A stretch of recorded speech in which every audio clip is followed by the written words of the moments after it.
Cyberattaque qui touche actuellement l'Australie est d'une ampleur exceptionnelle, à en croire son Premier ministre, Scott Morrison. This activity is targeting Australian organisations across a range of sectors, including all levels of government, industry, political organisations, education, health, essential service providers and operators of other critical infrastructure. Le Premier ministre s'est refusé à nommer l'auteur de l'attaque, mais selon lui, il ne peut s'agir que d'un État. There are not a large number of state-based actors that can engage in this type of activity, and it is clear based on the advice that we have received that this has been done by a state-based actor with very, very significant capabilities.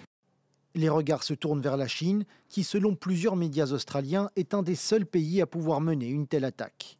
La Chine est accusée depuis des années de vouloir interférer dans la politique et l'économie australienne, mais les relations entre les deux pays se sont fortement dégradées lorsqu'en mai, le Premier ministre Scott Morrison a réclamé une enquête internationale indépendante sur les origines du coronavirus.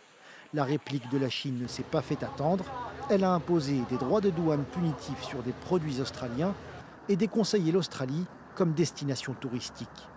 Selon le Premier ministre, les données personnelles des Australiens n'ont pas été dérobées. Le gouvernement lance un appel aux institutions et aux entreprises à recourir à des experts et à mettre en place des systèmes de défense.